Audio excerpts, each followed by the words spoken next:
Hello friends, my name is Kajal और आप सभी का स्वागत है मेरे चैनल पर। और फ्रेंड्स, आज की इस वीडियो में हम डिस्कस करने वाले हैं UP DElEd first semester subject science. Friends, आज है संडे और जैसे कि आप सभी को हमने ये इन्फॉर्मेशन दिया था कि संडे को केवल और केवल हम मॉक टेस्ट डिस्कस करेंगे। तो फ्रेंड्स, हमने उसको चेंज कर दिया क्योंकि हमने मॉक टेस्ट के जितने भी क्वेश्चन थे कई बार ही डिस्कस कर लिए। तो आज की इस वीडियो में हम लॉन्ग क्वेश्चन जो कि सबसे महत्वपूर्ण है, लघु उत्तरीय प्रश्न डिस्कस करने वाले हैं। ठीक है, तो चलिए फ्रेंड्स शुरू करते हैं। वीडियो को लाइक कर दीजिए और अपने फ्रेंड्स मित्रों को भी आप शेयर कर सकते हो। जिसमें सबसे पहला जो आपका प्रश्न है कि पौधों में अनुकूलन का विस्तृत वर्णन कीजिए, यानी पौधे जो होते हैं वो अनुकूलन किस प्रकार करते हैं इसके बारे में बताना है, जो कि बहुत ही महत्वपूर्ण प्रश्न है। तो इसका जो आंसर हो जाएगा कि विभिन्न प्रकार के वातावरण में पौधे अपने को जीवित रखने के लिए विभिन्न प्रकार की गतिविधि करते हैं और इसे पौधों का अनुकूलन कहते हैं। अनुकूलन के आधार पर पौधे निम्न प्रकार के होते हैं। पहला, जलोदभिद पौधे। जैसे कि आप सभी को पता है कि हमने बहुविकल्पीय प्रश्न में बहुत ही अच्छे से डिस्कस किया था। ठीक है, तो फ्रेंड्स आइए जानने का प्रयास करते हैं कि जो पौधे हैं वो जब जिस तरीके से उनके सामने वातावरण होता है वो किस प्रकार गतिविधि करते हैं और अपने आप को समायोजन करते हैं। उसमें सबसे पहले जो प्रकार आता है वो आता है जलोदभिद पौधे। यानी जलोदभिद पौधों की प्रमुख विशेषताएं इस प्रकार है। सबसे पहला तो यही कि किन पौधों को यानी जलोदभिद क्यों कहा जाता है, तो जो पौधे जल में रहने के अनुकूल होते हैं उसे हम जलोदभिद पौधे कहते हैं। तो ये पौधे जल में रहते हैं। दूसरा, पत्तियां जो होती है प्रायः कटी फटी होती है। तीसरा, तना जो होता है वो कमजोर तथा स्पंजी होता है। चौथा, जड़ें जो होती है बहुत ही कम विकसित होती है, अल्प विकसित होती है। और पांचवा, पौधों में पत्तियों पर श्लेष्म पाए जाते हैं, जिसमें ये जल के प्रभाव से क्या होते हैं, बचे रहते हैं। आपने देखा भी होगा उस पे पानी जो है वो रुकता नहीं है। तो इस तरीके से जिसमें जल के प्रभाव से बचे रहते हैं, जैसे कि आपका जलोदभिद पौधे कौन कौन से हैं, नाम भी याद कर लीजिए। ठीक है, ये तो आप सभी को पता है कि जो पौधे जल में रहते हैं, जिनकी पत्तियां प्राय कटी फटी होती है, जिनके तना कमजोर होते हैं, जिनकी जड़ें अल्प विकसित होती हैं और इन पौधों की पत्तियों में हमेशा श्लेष्म पाया जाता है, जिनसे जल के प्रभाव से ये बचे रहते हैं। तो यहाँ पर कौन कौन से पौधे आ जाते हैं, तो उसमें हाइड्रिला, यूट्रिकुलेरिया, कमल, सिंघाड़ा और जलकुंभी ये सभी आ जाते हैं। तो ये था जलोदभिद पौधे के कुछ महत्वपूर्ण फैक्ट जो कि याद करना बहुत ही जरूरी है। सेकंड की अगर हम बात करें मरुदभिद पौधे, यानी मरुदभिद पौधे क्या होते हैं, तो ये जो पौधे होते हैं ये शुष्क वातावरण में पाए जाते हैं। अभी हमने जलोदभिद देखा तो वो जल में रहते थे, लेकिन जो मरुदभिद पौधे होते हैं वे शुष्क वातावरण में पाए जाते हैं और जो जड़ें होती है वो विकसित होती है। ठीक, क्योंकि शुष्क वातावरण में तो जाहिर सी बात है जो उनकी जो जड़ है उनकी विकसित रहेगी। एंड तना मोटा गुदेदार होता है। ठीक है, और पत्तियां नुकीली तथा कांटों में रूपांतरित हो जाती है, जैसे कि कैक्टस जिसमें नागफनी, ठीक है, रसकस, बबूल, ये सभी क्या है, मरुदभिद पौधे हैं। तो इस तरीके से जो उदाहरण है जिसमें हाइड्रिला, यूट्रिकुलेरिया, कमल, सिंघाड़ा, जलकुंभी ये क्या है, जलोदभिद पौधे हैं। और मरुदभिद पौधे में नागफनी, रसकस, बबूल, यानी जड़ें क्या होती है, विकसित होती है। इनकी जो पत्तियां होती है वो कांटेदार में होती है। ठीक है, तो इस तरीके से ये मरुदभिद पौधे होते हैं जो कि शुष्क वातावरण में पाए जाते हैं। अगला जो प्रश्न है लौड़ोभिद पौधे, ये किस प्रकार के पौधे हैं, तो ये पौधे खनिज लौड़ों के अधिकता वाले स्थानों पर पाए जाते हैं। तना मोटा तथा सरस होता है। पत्तियां मोटी चमकीली होती है और इनमें श्वसन जड़ें पाई जाती हैं। सबसे महत्वपूर्ण लौड़ोभिद पौधों में श्वसन जड़ें पाई जाती है, जैसे फॉर एग्जाम्पल राइजोफोरा और एविसीजिया, ये क्या है, इसके उदाहरण है। तो फ्रेंड्स आई होप कि आपको ये क्वेश्चन बहुत ही, और देखिए अनुकूलन से रिलेटेड हर बार प्रश्न पूछा जाता है, तो आई होप कि आपको बहुत ही आसानी के साथ ये याद हो गया होगा साइंस। ठीक है। अगर आपने साइंस में कुछ भी अभी तक नहीं पढ़ा और आज से अगर आप रिवीजन स्टार्ट कर देते हो तो एग्जाम के टाइम तक बहुत ही बेस्ट आप सभी का रिवीजन हो जाएगा। तो पौधों में अनुकूलन का विस्तृत वर्णन करना है तो यहाँ पर लिखना होगा, ठीक है, क्योंकि लॉन्ग क्वेश्चन है।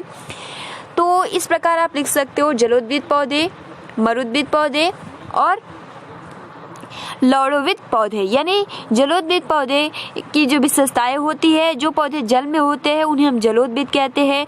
पत्तियां जो होती है प्रायः कटी फटी होती है, तना जो होता है कमजोर होता है और जो जड़ें होती है वो अल्प विकसित होती है और पौधों की पत्तियों में श्लेष में पाए जाते हैं, जिसमें जो पौधे आ जाते हैं हाइड्रेला, यूट्रिकुलेरिया, कमल, सिंघाड़ा, जलकुंभी। बात करें मरुद्भिद पौधे तो ये पौधे शुष्क वातावरण में पाए जाते हैं, जो जड़ें होती है वो विकसित होती है। फॉर एग्जाम्पल जो नागफनी, रसकस, ये सभी क्या हो मरुद्भिद पौधे में आ जाते हैं। लौड़ोद्भिद पौधे जो होते हैं ये पौधे खनिज लौड़ों के अधिकता वाले स्थान पर पाए जाते हैं। तना मोटा तथा सरस होता है, पत्तियां मोटी चमकीली होती है और सबसे महत्वपूर्ण है लौड़ोद्भिद पौधे में श्वसन जड़ें पाई जाती है। आप इसको बहुत ही अच्छे से याद कर लीजिएगा। जो लौड़ोद्भिद पौधे होते हैं उनमें श्वसन जड़ें पाई जाती है, जिसमें एग्जाम्पल के लिए आप याद कर सकते हो राइजोफोरा और एविसीजिया। ये क्वेश्चन बहुत महत्वपूर्ण है, इसको अच्छे से तैयार कर लीजिएगा। सेकंड जो क्वेश्चन है कि कैक्टस, यानी कैक्टस का जो हिंदी होता है वो होता है नागफनी, ठीक है। यानी नागफनी या आप कह सकते हो कैक्टस मरुस्थल में भी जीवित रहता है, कारण स्पष्ट कीजिए। तो जो कैक्टस यानी जो नागफनी मरुस्थल में भी जीवित रहते हैं, क्योंकि पहला कारण तो यही है कि ये जल के कमी वाले मिट्टी में उगता है, क्योंकि वहाँ पानी की कमी होती है, ठीक है। तो पहला ये कारण हो जाएगा कि ये जल के कमी वाले मिट्टी में उगता है, जहाँ जल की कमी रहेगा वहाँ नागफनी होगा और पत्तियां कांटों में रूपांतरित हो जाती है। तीसरा, जड़ें अधिक विकसित होती है, ठीक है, और तना प्रायः मोटा, गुदेदार और हरा होता है। जस्ट अभी हमने डिस्कस किया ना मरुद्भिद पौधे, वही आप याद कर सकते हो। मरुद्भिद पौधे या कैक्टस मरुस्थल में जीवित रहते हैं, इसके कारण क्या है तो यह जल, जहाँ पर जल की कमी रहेगी वे पौधे वहाँ पर उग जाते हैं और जो पत्तियाँ होती है हमेशा कांटों में रूपांतरित हो जाती है। जड़ें जो होती है वो अधिक विकसित होती है क्योंकि वो शुष्क वातावरण में पाए जाते हैं और जो तना होता है प्रायः मोटा, गुदादार और हरा होता है। तो इसलिए मरुस्थल में भी जो कैक्टस यानी जो नागफनी है वे जीवित रहते हैं। अगला थर्ड क्वेश्चन है कि निम्न पर टिप्पणी लिखिए, यानी जरायुस्ता क्या है और मेन ग्रेव वनस्पतियाँ क्या है, इस पे बताना है। तो देखिए फ्रेंड्स, मेन ग्रेव वनस्पतियाँ जैसे कि अभी हमने लौड़ोविद देखा था ना, वही उसी से रिलेट करता है। तो मेन ग्रेव वनस्पतियाँ लौड़ोद्भिद लक्षणों को प्रदर्शित करते हैं। ये खनिज लौड़ों के अधिकता वाले स्थानों पर उगते हैं। ये दलदल तथा समुद्र के किनारे अधिक उगते हैं। इन वनस्पतियों के तने मोटे तथा सरस होते हैं और इनमें गैसों के आदान प्रदान के लिए श्वसन जड़ें या आप कह सकते हो श्वसन मूल पाए जाते हैं। क्योंकि और देखिए सबसे महत्वपूर्ण, जैसे कि अभी हमने बोला कि जो आपका लौड़ोद्भिद होता है इसमें श्वसन जड़ें पाई जाती हैं, ठीक है, यानी गैसों के आदान प्रदान के लिए श्वसन मूल पाया जाता है। तो इस फॉर एग्जांपल हमने देखा था राइजोफोरा। तो इस तरीके से हमने एक टिप्पणी के बारे में लिख लिया कि मेन ग्रेव वनस्पतियाँ क्या है। तो आप सभी को बहुत ही आसानी से समझ में आ गया होगा कि ये जो मेन ग्रेव वनस्पतियाँ होती है वो क्या करती है कि लौड़ोद्भिद जो लक्षण होते हैं उसी को प्रदर्शित करती है। ये ज़्यादा खनिज लौड़ों पर ही उगते हैं और ये दलदल समुद्र के किनारे पाए जाते हैं और इन वनस्पतियों के जो तने होते हैं मोटे और सरस होते हैं और इनमें गैसों के आदान प्रदान के लिए श्वसन मूल पाए जाते हैं। For example Rhizophora. सेकंड जो है जरायुस्ता क्या है, तो जरायुस्ता लौड़ोद्भिद पौधों की विशेषता है, ठीक है, और इनमें पितृस्थ अंकुरण होता है। इनके बीज पैतृक पौधों पर ही अंकुरित हो जाते हैं और बीजों का पैतृक पौधों पर ही अंकुरित होना क्या कहलाता है, जरायुस्ता कहलाता है। यानी बीजों का पैतृक पौधों पर ही, ठीक है, बीजों का पैतृक पौधों पर ही अंकुरित होना जो कहलाता है वो जरायुस्ता कहलाता है। तो अगर आप इतना याद कर लेते हो कि बीजों का पैतृक पौधों पर अंकुरित होना ही क्या कहलाता है, जरायुस्ता कहलाता है। तो जरायुस्ता का डिफिनीशन हो जाएगा। अगला जो प्रश्न है कि निम्न पर टिप्पणी लिखें। यानी परजीवी पौधे क्या है, सहजीविता क्या है और कीटभक्षी पौधे क्या है, इसके बारे में बताना है। तो देखिए, परजीवी पौधे का जो डिफिनीशन हो जाता है, वे पौधे जो जीवित पौधों से भोजन प्राप्त करते हैं। ठीक है, वे पौधे ऐसे पौधे जो जीवित पौधे से अपना भोजन प्राप्त करते हैं और उनमें रोग उत्पन्न करते हैं, वे परजीवी पौधे कहलाते हैं। जैसे अमरबेल, रेफलिसिया, चंदन, ये सभी। तो ये जो परजीवी पौधे हैं ये महत्वपूर्ण है। ठीक है, वे पौधे जो जीवित पौधों से अपना भोजन प्राप्त करते हैं और उनमें रोग उत्पन्न कर देते हैं, तो उसको हम क्या बोलते हैं, परजीवी पौधे। फॉर एग्जाम्पल अमरबेल, रेफलिसिया, चंदन और ये सभी आ जाता है। सेकंड की अगर हम बात करें, सहजीविता क्या होता है, तो जब दो जीवधारी एक साथ जीवन व्यतीत करते हैं और दोनों को लाभ होता है, तो इस संबंध को ही सहजीविता कहते हैं। और ऐसे जीवों को सहजीवी जीव कहते हैं, जैसे शैवाल, कवक। तो ये भी आसानी के साथ याद हो जाएगा। तीसरा जो प्रश्न है कि कीटभक्षी पौधे किसे कहते हैं, तो कीटभक्षी पौधे वे पौधे हैं जो ऐसे स्थानों पर उगते हैं जहां पर नाइट्रोजन की कमी होती है और नाइट्रोजन की कमी को पूर्ण करने के लिए कीटों का भक्षण करते हैं, जैसे ड्रोसेरा, नेफंथनीज, यूट्रिकुलेरिया आदि। तो देखिए फ्रेंड्स, इसमें सबसे पहले तो आप सभी को उदाहरण याद करना है। ठीक है, क्योंकि बार बार उदाहरण पूछ लेता है कि परजीवी पौधे का उदाहरण क्या है। तो अगर आपको याद रहेगा, अमरवेल, रेफलिसिया, चंदन के पौधे, ये क्या है, परजीवी पौधे। ठीक है, ये ऐसे पौधे होते हैं कि किसी जीवित पौधे से अपना भोजन प्राप्त करते हैं और उनमें रोग उत्पन्न कर देते हैं, तो उसको हम क्या बोलते हैं, परजीवी पौधे कहते हैं। अमरवेल, रेफलिसिया और चंदन के पौधे आ जाते हैं। उसी प्रकार से सहजीविता क्या होता है, तो जब दो जीवधारी एक साथ जीवन व्यतीत करते हैं और दोनों को ही लाभ होता है, तो इस संबंध को हम सहजीविता कहते हैं। और इसमें जो एग्जाम्पल आ जाता है, शैवाल और कवक आ जाता है। उसी प्रकार कीटभक्षी पौधे किसे कहते हैं, तो कीटभक्षी पौधे वे पौधे हैं जो ऐसे स्थानों पर उगते हैं जहां पर नाइट्रोजन की कमी होती है। ठीक है, और नाइट्रोजन की कमी होती है और नाइट्रोजन की कमी को पूर्ण करने के लिए कीटों का भक्षण करते हैं, यानी कीटों को खाते हैं, जैसे कि ड्रोसेरा, नेफंथनीज, यूट्रिकुलेरिया, ये सभी क्या है, कीटभक्षी पौधे। यानी नाइट्रोजन की कमी के कारण ये क्या करते हैं, वहीं पे जन्म उनका होता है और इस कमी को पूर्ण करने के लिए कीटों का भक्षण करते हैं। फॉर एग्जाम्पल जो ड्रोसेरा हो गया, नेफंथनीज हो गया, यूट्रिकुलेरिया हो गया, ये कीटभक्षी पौधे होते हैं। अगला फिफ्थ प्रश्न है कि बीजों के प्रकीर्णन से आप क्या समझते हैं, बीजों के प्रकीर्णन की प्रमुख विधियां क्या क्या है। यह भी बहुत महत्वपूर्ण प्रश्न है। तो बीजों के एक स्थान से दूसरे स्थान तक फैलने की क्रिया बीजों का प्रकीर्णन कहलाता है। प्रकीर्णन की विधियां, तो डिफिनीशन याद कर लीजिएगा कि बीजों के एक स्थान से दूसरे स्थान तक फैलने की क्रिया को बीजों का प्रकीर्णन कहते हैं। और जिसमें सबसे पहला जो इसमें विधि आता है वो फर्स्ट, वायु द्वारा प्रकीर्णन किस प्रकार होता है, तो वायु द्वारा प्रकीर्णन बीज के एक स्थान से दूसरे स्थान पर पहुंच जाते हैं। यानी हवा के द्वारा जो बीज होते हैं वो एक स्थान से दूसरे स्थान पर पहुंच जाते हैं।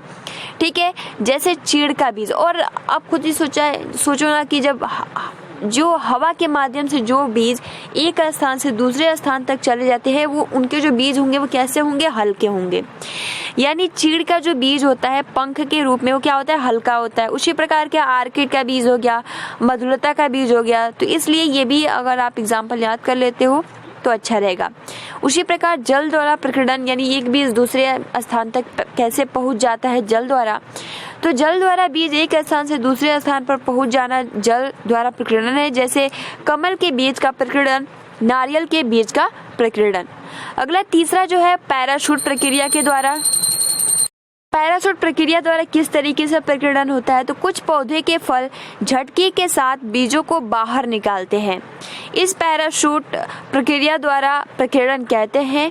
ठीक है, यानी जैसे कि आपका अरंजी हो गया, फ्लाक्स हो गया, ये सभी, यानी कुछ पौधे के जो फल होते हैं, ठीक है, आपने देखा भी होगा झटके से एक बार ही फूटते हैं, तो जो उनके बीज होते हैं वो क्या होता है, एक स्थान से दूसरे। तो इस प्रक्रिया को हम क्या बोलते हैं, पैराशूट, जिसमें आप याद कर सकते हो अरंजी और फ्लक्स। अगला जो है आपका फोर्थ की जंतुओं द्वारा प्रकीर्णन किस प्रकार होता है।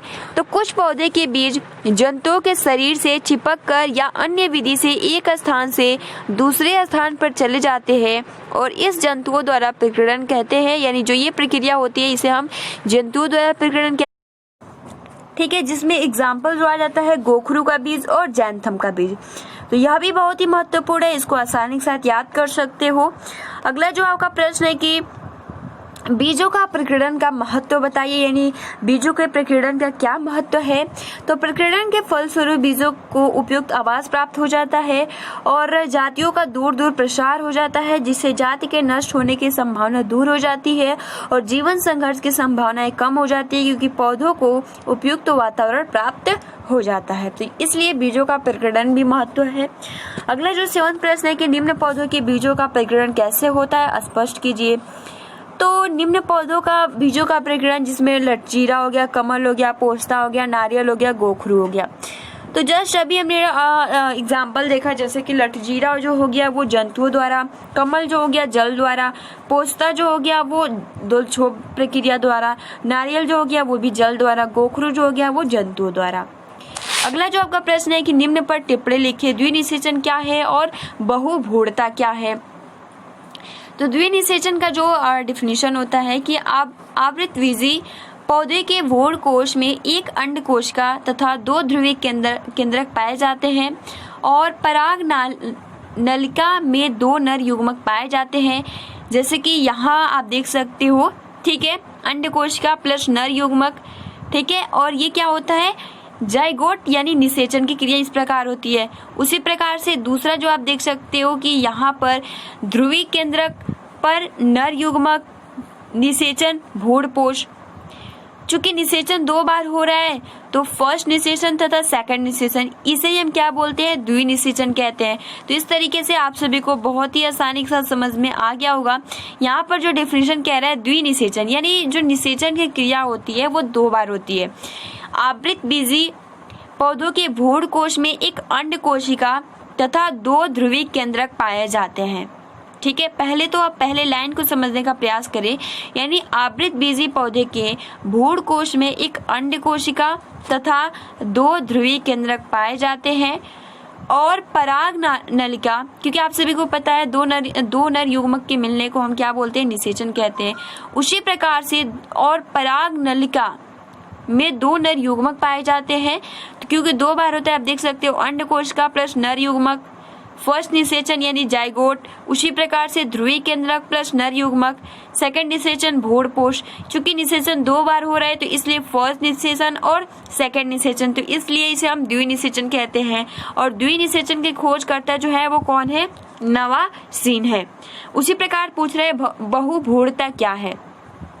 तो जब एक बीज में एक से अधिक भ्रूण पाए जाते हैं तो इसे हम बहुभूरता कहते हैं। तो आसानी के साथ याद हो जाएगा। अगला जो है कि परागकण क्या है, यह कितने प्रकार का होता है। तो परागकण वह क्रिया है जिसमें पुष्प का परागकण पुष्प के स्टिग्मा, यानी आप सभी को पता है कि जो पुष्प जो एक स्त्री केसर होता है, एक पुंकेसर होता है, ठीक है। तो स्त्री केसर के वर्तिकाग्र, उसी को इंग्लिश में हम स्टिग्मा बोलते हैं, ठीक है, यानी वर्तिकाग्र को हम इंग्लिश में स्टिग्मा बोलते हैं। तो यहाँ पर कह रहा है कि परागकण वह क्रिया है जिसमें पुष्प का परागकण यानी पुंकेसर का जो परागकण होता है, आप सभी को पता है परागकोश होता है, उसमें कुछ परागकण होते हैं। तो उसमें से क्या होता है, जब परागकण स्त्री केसर की वर्तिकाग्र के मतलब जब वर्तिकाग्र पर पहुंचता है तो इस प्रक्रिया को हम क्या बोलते हैं, परागकण कहते हैं, ठीक है। यानी परागकण पहुंचना स्टिग्मा यानी वर्तिकाग्र। देखिए परागकण जो होता है ये 2 प्रकार का होता है, एक तो स्वपरागण और दूसरा परपरागण। स्वपरागण क्या होता है, तो वह प्रक्रिया जिसमें एक पुष्प का परागकण उसी पुष्प के वर्तिकाग्र या उसी पुष्प के आप कह सकते हो स्टिग्मा तक पहुंचता है तो स्वपरागण कहलाता है। यानी उसी पुष्प के, एक ही पौधे के उसी पुष्प के, तो उसको हम क्या बोलते हैं, स्वपरागण कहते हैं। लेकिन जो पर परागण होते हैं वो क्या करता है कि वह प्रक्रिया जिसमें एक पुष्प का परागकण किसी दूसरे पुष्प के वर्तिकाग्र तक यानी स्टिग्मा तक पहुंचता है तो उसे हम पर परागण कहते हैं, जैसे कि हवा, पंछी, कीट आदि पर परागण के माध्यम है। ठीक है, यानी यहाँ पर इस तरीके से बोला जा रहा है कि मान लीजिए कोई एक फूल है, ठीक है, कोई एक पौधा है, उसका फूल है, यहाँ पर उसका परागकण है, ठीक है, और अगर हवा या पानी या पंछियाँ इसका माध्यम नहीं बनते तब तो इसी फूल के वर्तिकाग्र पर ये रहता, ठीक है, तो उसे हम स्वपरागण। लेकिन जब जैसे कि हवा हो गया तो हवा के माध्यम से क्या होता है, जो परागकण होता है वो किसी दूसरे के पुष्प के वर्तिकाग्र के आ जाती है तो उसको हम क्या बोलते हैं, पर परागण। तो जो इसके माध्यम होते हैं हवा, पंछियाँ, कीट, ये सभी हो जाते हैं। तो आई होप कि आपको बहुत ही आसानी के साथ ये परागकण समझ में आ गया होगा, ठीक है, क्योंकि परागकण से रिलेट करके प्रश्न हर बारी पूछे जाते हैं और बहुत ही आसानी के साथ याद हो जाएगा। अगर हम अपनी भाषा में बोले कि किस तरीके से आप याद कर सकते हो, सबसे पहले आप ये जानने का प्रयास करें कि परागकण होता क्या है।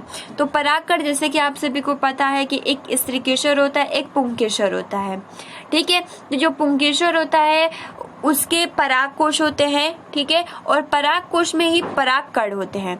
फिर क्या होता है, स्त्रीकेशर का क्या होता है, वर्तिकाग्र होता है। तो जब परागकोश का परागकण स्त्रीकेशर के वर्तिकाग्र पर जब पहुंचती है तो इस प्रक्रिया को हम क्या बोलते हैं, परागकण कहते हैं। और जो परागकण होती है, ठीक है, यानी जो परागकण होता है वो 2 टाइप से होता है, एक तो स्वपरागण और दूसरा पर परागण।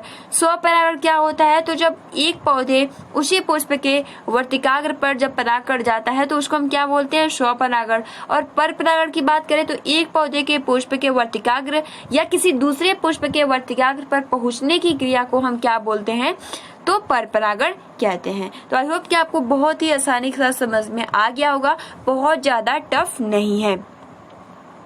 अगला जो आपका प्रश्न है कि प्रकाश संश्लेषण तथा श्वसन में अंतर बताइए। यह भी बहुत ही महत्वपूर्ण प्रश्न है। प्रकाश संश्लेषण तथा श्वसन में क्या डिफरेंट है। प्रकाश संश्लेषण और श्वसन के बारे में आइए जानते हैं। यह केवल पौधों में होता है और यह पौधों तथा जंतु दोनों में होता है, ठीक है, यानी जो प्रकाश संश्लेषण है ये जंतुओं में नहीं होता है। लेकिन अगर हम बात करें यहाँ पर क्या श्वसन पौधों में होता है या फिर नहीं, तो श्वसन पौधों में भी होता है। तो इस तरीके से आप कह सकते हो कि जो आपका यह केवल पौधों में होता है और जो आपका यह पौधों तथा जंतुओं दोनों में होता है, ठीक है। उसी प्रकार से प्रकाश संश्लेषण का प्रमुख उत्पाद ग्लूकोज, जल तथा ऑक्सीजन है और श्वसन का प्रमुख उत्पाद कार्बन डाइऑक्साइड तथा जल तथा ऊर्जा है। यह ऊष्मा शोषी अभिक्रिया है और यह ऊष्मा क्षेपी अभिक्रिया है। यह अपचयन अभिक्रिया है और यह ऑक्सीकरण अभिक्रिया है। तो ये प्रकाश संश्लेषण और श्वसन में डिफरेंट है, ये अपचयन है और ये ऑक्सीकरण है। अगला जो आपका प्रश्न है 11 नंबर की, जाइलम तथा फ्लोएम के प्रमुख कार्य बताइए। तो जाइलम का जो कार्य होता है, जाइलम एक जटिल उत्तक है। जाइलम जल खनिज लवणों का संवहन करने का कार्य करता है। फ्लोएम क्या होता है, तो फ्लोएम पत्तियों द्वारा बनाए गए भोजन को पौधे के विभिन्न भागों तक पहुंचाता है। जाइलम तथा फ्लोएम को संयुक्त रूप से संवहन बंडल कहते हैं। तो यह भी बहुत ही महत्वपूर्ण प्रश्न है, जाइलम तथा फ्लोएम में क्या इसके प्रमुख कार्य है। तो जाइलम का जो वर्क होता है, जाइलम क्या एक जटिल उत्तक है। जाइलम जल तथा खनिज लवणों का संवहन करता है और जो फ्लोएम होता है, फ्लोएम पत्तियों द्वारा बनाए गए भोजन को पौधे के विभिन्न भागों तक पहुंचाता है। और जाइलम तथा फ्लोएम के संयुक्त रूप को हम संवहन बंडल भी कहते हैं। तो इस तरीके से भी प्रश्न पूछा जा सकता है कि संवहन बंडल किसे कहते हैं। तो जाइलम तथा फ्लोएम के संयुक्त रूप को हम संवहन बंडल कहते हैं। अगला जो आपका प्रश्न है, निषेचन क्या है। तो वह प्रक्रिया जिसमें शुक्राणु तथा अंडाणु मिलते हैं निषेचन कहलाता है। निषेचन के फलस्वरूप जाइगोट का निर्माण होता है, ठीक है, और यानी निषेचन का निर्माण होता है और जाइगोट से भ्रूण का निर्माण होता है और भ्रूण से नए जीव का निर्माण होता है। तो शुक्राणु प्लस अंडाणु जाइगोट यानी निषेचन और उसके बाद भ्रूण और उसके बाद नया जीव इस तरीके से नए जीव का निर्माण होता है। तो फ्रेंड्स आज के लिए इतने क्वेश्चन डिस्कस करते हैं जो कि एग्जाम के पॉइंट ऑफ व्यू से बहुत ही महत्वपूर्ण है। आप इसका बहुत ही अच्छे ढंग से रिवीजन कीजिएगा। तो फ्रेंड्स आज के लिए इतना ही। वीडियो को अभी तक आपने लाइक नहीं किया तो प्लीज गाइज लाइक कर सकते हो और अपने फ्रेंड्स मित्रों को भी शेयर कर सकते हो। तो मिलते हैं 2 बजे वाली क्लास में। Thanks for watching, take care and best of luck.